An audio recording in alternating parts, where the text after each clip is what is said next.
Halos lahat nga po mga idol ng mga NBA teams nakagawa na ng multiple move simula nang magbukas ang free agency. Nakagawa nga sila dito ng malalaking trade, nakakuha ng ilang mga magagaling na player, ngunit kung meron man nga pong isang team na patuloy na hindi nakakagawa ng pagbabago, eto walang iba kundi ang Golden State Warriors na hanggang sa ngayon wala pa ring nagagawang move o nakukuhang player. At isa sa mga rason dahil sa kanilang batang manlalaro na si Jonathan Kuminga. Hindi nga nila alam hanggang sa ngayon kung ano ang kanilang gagawin kay Kuminga. Pananatilihin ba o ititrade na? Wala silang nagagawang paraan para mapa-improve ang lineup. Though gusto nila itong bigyan ng bagong kontrata, ayaw na rin naman itong manatili sa team. Bukod dyan, hirap rin naman nga silang makahanap ng kupunan na mayroong sapat na asset na ipangpapalit sa kanya.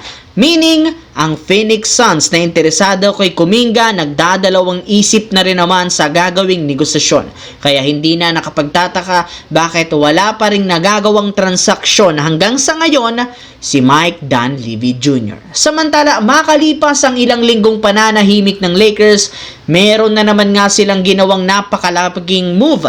Matapos nilang papirmahin ang 2-year deal, $11 million si Marcus Smart matapos lamang itong i-buyout ng Washington Wizards. Kaya dahil sa nangyaring ito, maraming mga fans ang natuwa, lalo pat kung inyong ang matatandaan, ito ang 2022 Defensive Player of the Year. Kaya napakalaki na ang maitutulong at maiaambag nito. Base sa balita, balak nga pong gamitin ni Coach Redick si Marcus Smart bilang 6th man next year since bukod sa kanyang depensa, kaya rin naman itong umiscore sa lahat parte ng court. Meron nga siyang mid-range 3-point shooting at higit sa lahat kaya nitong sumalaksak sa ilalim na makakatulong sa kanila.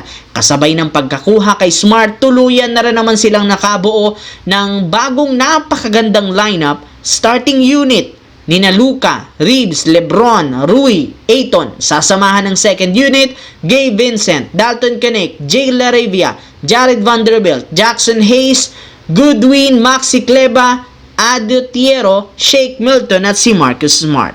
Sa kabilang banda, sa pagtatapos nga ng laban ni Manny Pacquiao at Mario Barrios, marami dito ang nakapansin na nadaya nga daw si Pacquiao sa nasabing laban. Mas maraming solid na suntok nga si Manny Pacquiao, 81 out of 259 habang 75 lamang kay Barrios out of 235. Kaso ang desisyon ng tatlong judges, draw. Pero marami pa rin namang napabilib si Pacquiao sa kabila ng kanyang edad na 46 years old.